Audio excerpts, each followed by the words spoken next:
The exchange with the intruder, locked in the darkness of the frozen outpost, all felt like one terrible nightmare. A dream Everest pleaded to awaken, escape from the terror that chased her down. She woke up in her bed, gently opening her eyes as her mind awakened. The warm comfort of the cabin enveloped her, a small yawn climbing up in her throat as she looked around. She was right in her room, and relief quickly washed over her. Perhaps it was truly a horrible nightmare. An ease of relief relaxed her body as she pushed herself out of bed.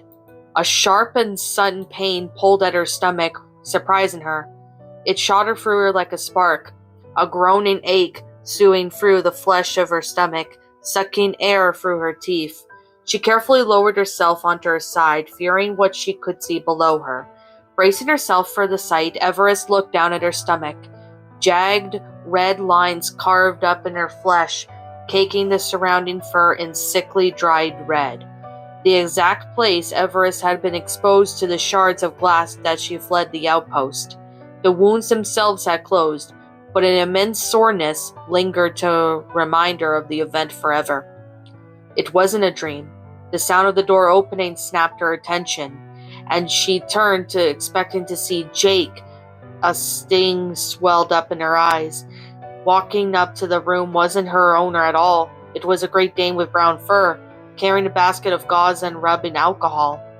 Taken aback by the new face, Everest flinched. "Who are you?" The Dane stopped suddenly, scanning her with his brown eyes, blinking for a moment. He sat up, the basket down, and called over to his shoulder. "Jake, she's up!" Before she could ask another question, Everest could already hear running footsteps clearing the stairs, and quickly approaching, Jake nearly exploded into the room, sliding on the floor for a split second, and had to grab a piece of furniture to stabilize himself. Desperation followed him, his expression almost of half pleading. "Everest, are you okay?" he said, kneeling down to her. "What happened to you out there?" A gray French bulldog followed curiously behind him, peeking into the room. She stuttered, leaning back slightly just as Jake took her paw. "I don't really know. How did you find me?" "I saw your flare," her owner explained hesitantly. "You see, that's..." He chuckled to put himself at ease. "That's exactly why I make you carry that thing. I was on the snowmobile and found you almost completely buried in the snow." He kept flinching, and his arms felt like they were about to envelop her in a massive hug, but restrained himself, knowing how much pain the dog was likely in. "Seriously, what happened to you out there?" Everest had already put too much effort into convincing herself it was all a nightmare, and recounting the events that was causing the familiar feeling of panic to return to her. She could barely talk without the faintest of shudders in her voice. "I found a tablet. Did it survive? It should have been on my back." Jake nodded, remembering the device he peeled from her. "It did. Took it off of you earlier." "Where did your pup pack go?" "I left it behind in the heat of the moment." "What do you mean?" Jake tilted his head, narrowing his eyes slightly. "Everest, what happened at the outpost?"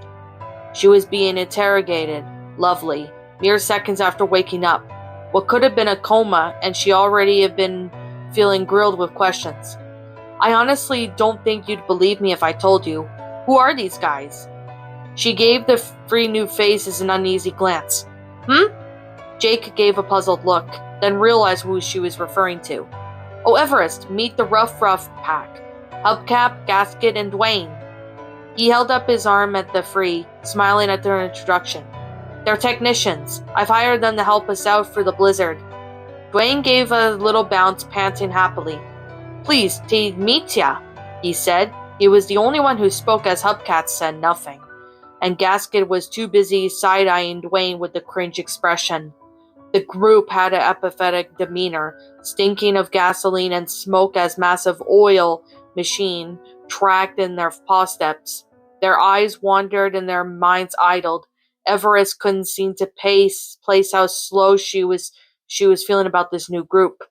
"You didn't answer me, though." Jake turned back to her. "What happened to you at the outpost?"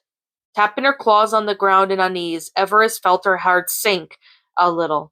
The pressure weighed onto her like a dragging coat, complete with glaring of too many eyes in the room. All she wanted to do was to be free from this conversation and to end it the way she could. Nothing, she said absent-mindedly. I guess I just saw things and I fell on some glass. That's all that happened. Jake gave a skeptical expression, raising an eyebrow. Are you sure? Yep. Everest choked out their words a little, nervousness peeling through her tone. Letting his arms fall to the sides, Jake leaned back a little and looked over his husky. His eyes faintly narrowed, scanning her up and down in silence. After a moment he sighed and stood back up. All right, relax for a while. Why don't you? We'll get those wounds dealt with, and the Rough Pack can help you with that tower. All she wanted to do was to forget about that terrible night, parking herself before the calming fireplace, flickering brightly with its gentle words. Everest clenched up a cup of hot vanilla to drown her fears away. A blissful few minutes had passed and she was all alone with her thoughts until the approaching sound of footsteps caught her attention. She glanced behind her, expecting to see Jake or the Great Dane she had met earlier, but she was instead met with another husky. Silent alarm trickled up her spine, a territorial instinct bubbling up her spine.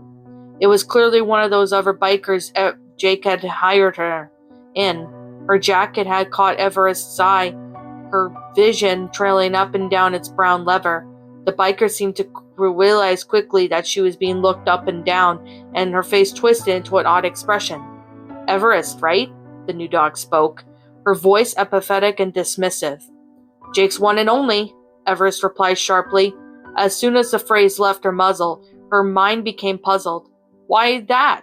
Why in the world had she said all of those things? The other dog had asked a simple question, not a trace of hostility in the admittedly cold tone, and her first response was to make her standing unknown. Gasket, you already met me. The dog introduced herself, putting down the paw to her chest. A silver pride seemed to leak from her tongue, only to be quickly eaten by monotony. Your owner wants me to stick by you while he works outside, she explained, her bored eyes trailing elsewhere. Didn't know you needed a babysitter. A babysitter? Please, Everest said with a scoff, trying to match Gasket's personality. It just sounds like he's trying to keep me from going outside again. He's no fun at all. In all honesty, you did almost die yesterday, the biker pointed out, walking over to Everest's side. Staying inside for a bit is probably the better option for you, especially given the injuries on your stomach. Groaning at the statement, Everest turned back to the campfire with a pout. But dogs like us need to be outside to run and, well, run. Mostly running, but I do love snowboarding. She carefully laid on her stomach, putting her paws together as happy memories flickered in her head. You get that, right? Gasket cocked her head with a confused glance. Get what? What I just said about being outside and all. We're huskies, aren't we? Snow is our thing, she smiled, letting her tail wag a little. She expected an untied reply, but for Gasket to finally smile back and hold out her paw for a handshake, common ground was soon to be achieved between the two of them. And all it would take was a simple fact to pull them together. Her statement echoed in her ears while Everest looked at her paws. Before realizing that Gasket wasn't smiling, quite the opposite, the biker was staring at her with a deadpanned expression. I'm not a husky, she said flatly. I'm an Alaskan Malamute. Taken aback, Everest looked up in surprise. Really? You look like a husky, and why else would you be up here in all this snow? Okay, first of all, Gasket held up her paw with a stern look. That's racist. Secondly, I'm here because Jake requested someone with manacle experience. I would have come up here alone if Dwayne and Hubcap didn't insist on being glued to me at all times.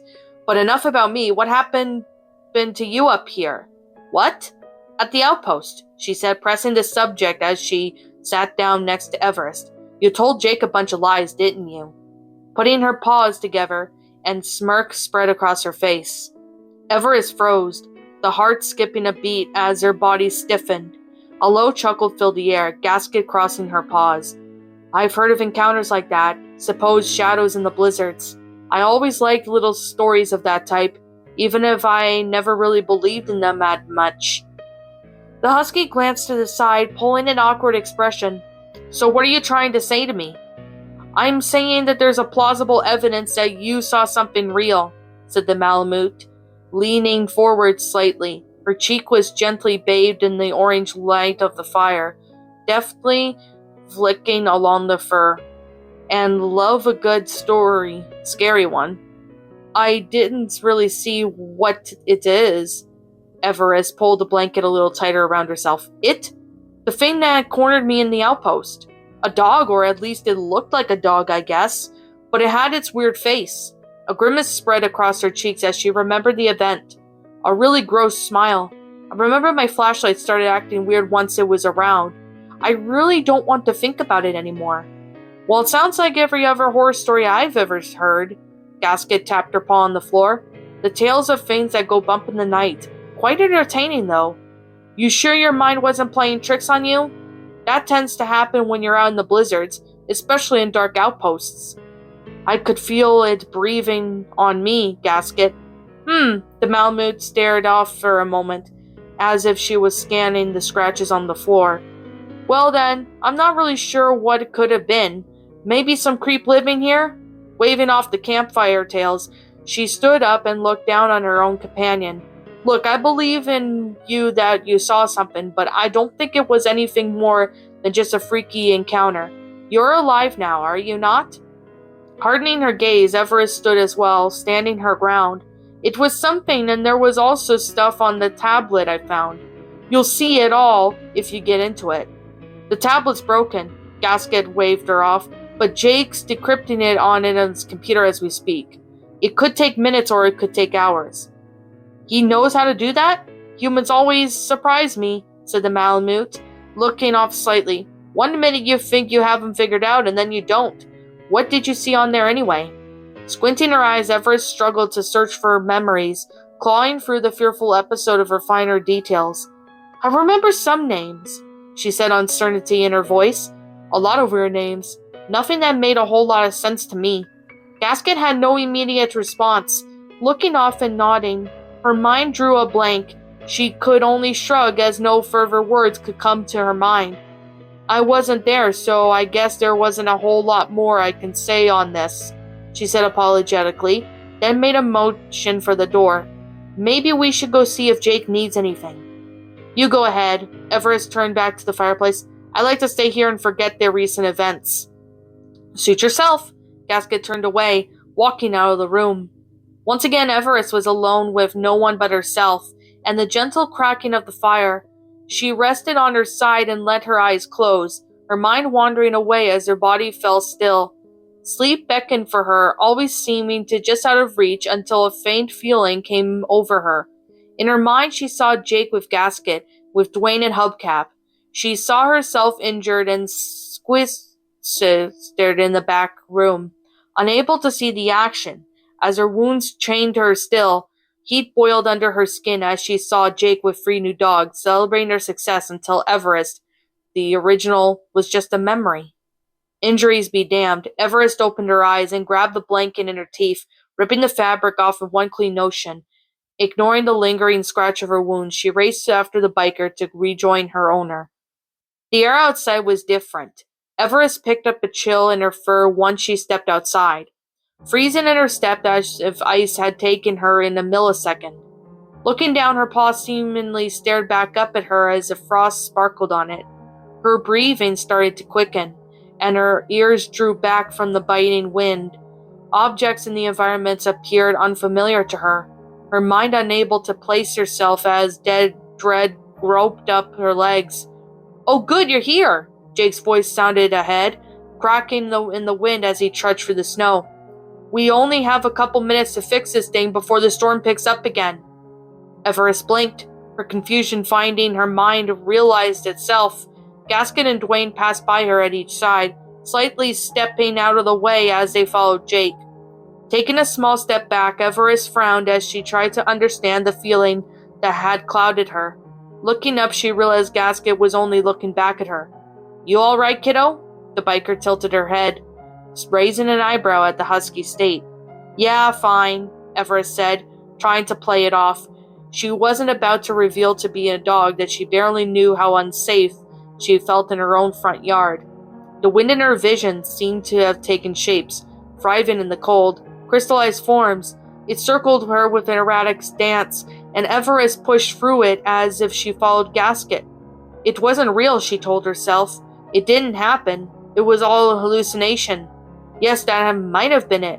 A hallucination. Hallucinations don't breathe. Where's Hubcap? Gasket asked Jake as they approached him, standing underneath the tower that had been damaged. Jake had his hands shoved in the electric box of the tower, deep behind the enemy lines as he wrangled live circuits and wiring. I sent him out to do the west side of the mountain to set up the beacon, he grumbled, flinching his fingers cut along the machinery. I was going to send Everest at first, but yesterday I decided against it. A chuckle punctuated his sentence as he tried to lighten Everest's fears with a little joke. It did to ease the husky's paranoia, evident by her flashing at him with an annoyed expression. Is he going to be okay out there? Gasket asked with a twinge of concern. Jake merely shrugged. He should have enough time to get back here after he's done. At least I hope so. After he spent a few minutes rambling about some crash site. Everest picked her ears up, facing her owners in the snow. Crash site?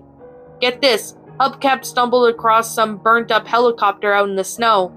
Jake grunted at his hands, briefly got stuck under the electric metals.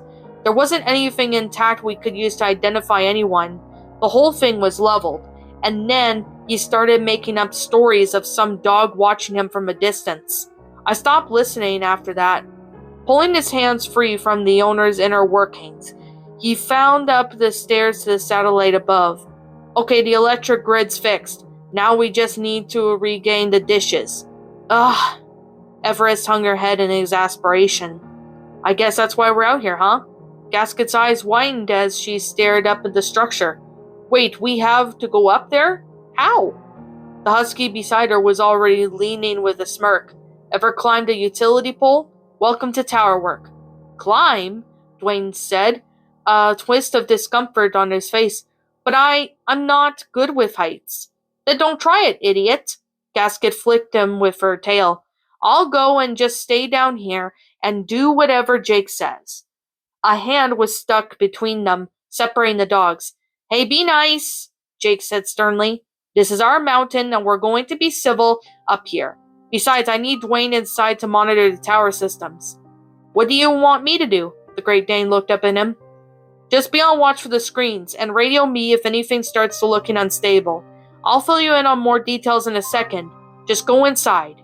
As Dwayne raced inside, swiftly fueled by the desire to get out of the cold, Gasket and Everest were left outside with the towers, pulling out the pieces of equipment.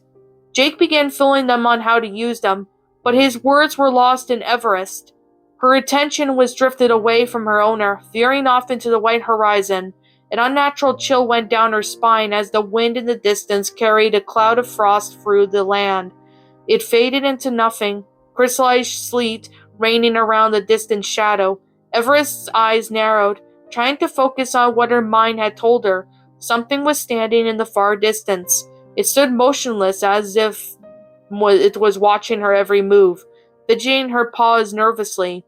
Everest looked away for a split second, only to look back and see nothing. The shadow was gone, and it left without a trace, like it had never been there to begin with. Just in my mind, Everest told herself, her voice beginning to shake. All in my mind. She turned back to Jake, trying to slow her panicked heartbeat. The wind continued to mockingly dance around her, painting her fur white with frost and freezing her paws. What's up, my pretties? It's the Lion Queen here. I want to appreciate you all for tuning into this video, and I do appreciate you guys supporting my video by giving this video likes and stuff. If you really enjoyed this video, be sure to leave a like, comment and subscribe if you're new, ring the bell for notifications to when I upload so that way you guys will get updated for whenever I upload. If you want to follow me on Twitter or DeviantArt, feel free to leave a follow on those if you are interested in following me on those socials. If you want to support my backup channel, known as Miss Dark Shigo, feel free to subscribe to it, as a link to that will also be in the About page section. And with that being said, and that being the case, thank you so much for watching, my pretties, and as always, please stay pretty.